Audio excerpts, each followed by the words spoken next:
Good morning, this Pradeep from prudent corporate advisory services.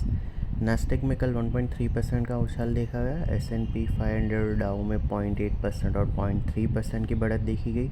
Chip stocks बढ़े, oil prices में गिरावट देखी गई।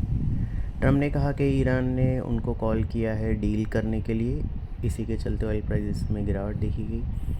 रिपोर्ट्स ने ये भी सजेस्ट किया कि कतार और पाकिस्तान के मीडिएटर वापस से नेगोशिएशन टेबल पे दोनों साइड्स को लाने की कोशिश कर रहे हैं। ब्रेंट क्रूड फ्यूचर्स 2.2% गिर के 76.30 पे, WTI 2% गिर के 72.08 पे बंद हुआ। US के 10 year treasury yield 3 basis point गिर के 4.549% पे रहे। डॉलर इंडेक्स 0.1% गिर के 100.94 पे रहा। गोल्ड 1.1% बढ़ के $4123 पर आउंस पे रहा।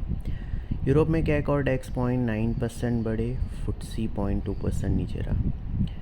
हमारे मार्केट में 1% की बढ़त देखने के बाद 70% गेंस गवा के दोनों मेन इंडाइसेस 0.3% ऊपर बंद हुए। सेंसेक्स 238 पॉइंट्स बढ़ के 76,741 पे, निफ्टी 80 पॉइंट्स बढ़ के 23,962 पे क्लोज हुआ। निफ्टी के मिड कैप और स्मॉल कैप इंडाइसेस 1.4% और 1.8% उछले। आईटी और ऑटो इंडाइसेस 0.3% और 0.2% नीचे रहे। इसके अलावा NSE के सारे सेक्टर इंडाइसेस पॉजिटिव में रहे। रियलिटी इंडेक्स सबसे ज़्यादा 3.5% बढ़ा, उसके बाद मीडिया इंडेक्स 2.1% ऊपर रहा।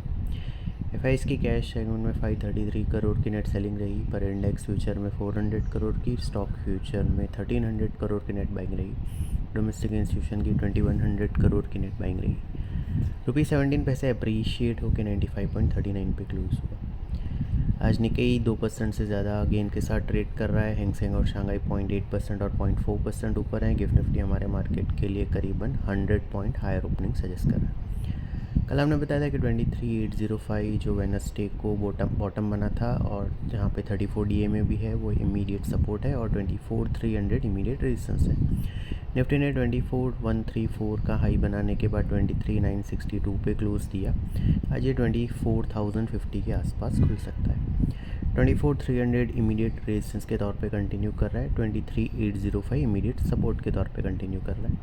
सिक्योरिटीज मार्केट में इन्वेस्टमेंट बाजार जोखिम के अधीन है। डिटेल डिस्क्लेमर के लिए www.prudentcorporate.com/research disclaimer को विजिट करें। Thank you.